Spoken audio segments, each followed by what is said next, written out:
नमस्कार। प्रयास welfare foundation से मैं सौरभ। दोस्तों, इस दुनिया में हर इंसान बड़ा बनने का सपना देखता है, लेकिन कुछ ही लोग अपने सपने को पूरा कर पाते हैं। क्या आपने कभी सोचा है कि क्या कारण है लोग अपनी ज़िंदगी में कभी बड़ा बन नहीं पाते या कामयाब नहीं हो पाते? और बहुत सारे कारणों में एक बहुत बड़ा कारण ये है कि हमें अपनी आदतों ने जकड़ा हुआ है। अंग्रेजी में एक कहावत है, man is a slave of his own shackles. हम अपने ही गलतियों के गुलाम हैं, अपनी ही बनाई हुई बेड़ियों के गुलाम हैं, और यही बेड़ियां हमें बड़ा बनने से रोकती हैं। जब तक हम अपनी इन आदतों को नहीं बदलते, तब तक हम बड़े नहीं बन सकते।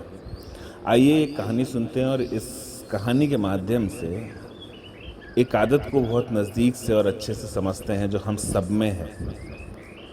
अगर आप उस आदत को पहचान के अपने जीवन से निकाल देंगे तो आपके सफल होने के प्रतिशत बहुत अप्रत्याशित रूप से बढ़ सकते हैं। एक बार की बात है, एक महात्मा अपने शिष्य के साथ एक गांव से गुजर रहे थे। दोनों को बहुत भूख लगी थी। पास में ही एक घर था। दोनों घर के पास पहुंच गए और दरवाज़ा खटखटाया। अंदर से एक आदमी बाहर निकला जिसने फटे पुराने कपड़े पहने हुए थे। महात्मा ने उससे कहा, हमें बहुत भूख लगी है, क्या हमें खाना मिल सकता है? उस आदमी ने खुशी खुशी उन दोनों लोगों को खाना खिलाया। खाना खाने के बाद उस महात्मा ने कहा, तुम्हारे खेतों की ये ज़मीन बहुत ही उपजाऊ लग रही है, लेकिन तुम्हारी फसलों को देखकर लगता है कि तुम खेत पर ज़्यादा ध्यान ही नहीं देते। तुमने अपने खेत में ज़्यादा फसल भी नहीं बोई है। तुम्हारा गुजारा कैसे होता है? उस आदमी ने कहा, महाराज, हमारे पास एक भैंस है जो काफ़ी दूध देती है। उस दूध से हमारा गुजारा हो जाता है। बातचीत होते होते काफ़ी समय हो गया, रात होने लगी थी। इसलिए दोनों के दोनों, महात्मा और शिष्य, उसी गरीब व्यक्ति के यहाँ रात में रुक गए। आधी रात के पश्चात जब सभी सो रहे थे, महात्मा ने अपने शिष्य को उठाया और कहा, चलो, हमें अभी ही यहाँ से चलना है, और चलने से पहले उस आदमी की भैंस को चट्टान से गिराकर मार डालेंगे।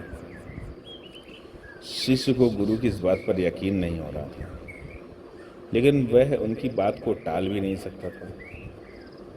वो दोनों उस आदमी की भैंस को मारकर रात को ही वहाँ से चले गए। यह बात उस शिष्य के मन में खटकती रही। कुछ सालों बाद वो शिष्य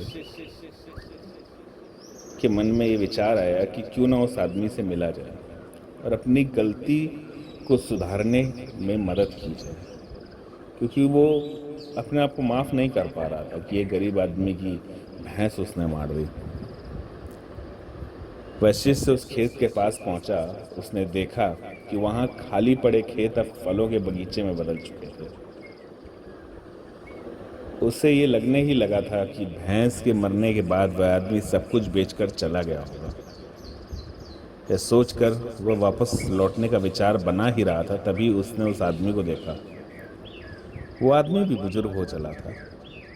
वो शिष्य उसके पास गया, प्रणाम करके बोला, आपने पहचाना मुझे? उस व्यक्ति ने ना में अपना सर हिलाया। तो शिष्य बोला, आपने मुझे नहीं पहचाना। सालों पहले मैं अपने गुरु के साथ आपके पास आया था, रात भर रात में रुका भी था, भोजन भी किया था। आदमी बोला, हाँ हाँ, मुझे याद है, कैसे भूल सकता हूँ उस दिन को। तुम लोग तो बिना बताए ही चले गए, और पता नहीं कैसे उस रात को हमारी भैंस चट्टान से गिर के मर गई। उस शिष्य ने पूछा, उसके बाद आपने क्या किया? उस आदमी ने बताया कि पहले तो हमारी समझ में ही नहीं आया कि क्या करें, लेकिन जीने के लिए कुछ तो करना ही था। मैं जंगल से लकड़ियाँ काट कर लाने लगा और उन्हें बाज़ार में बेचने लगा। कुछ पैसे मिले तो मैंने बीज खरीद कर खेतों में बोया। उस साल फसल भी अच्छी हो गई। उससे जो पैसे मिले मैंने फलों के बगीचे लगाने में इस्तेमाल किए। ये काम बहुत ही अच्छा चल रहा है और इस समय मैं फलों का बहुत बड़ा व्यापारी हूँ।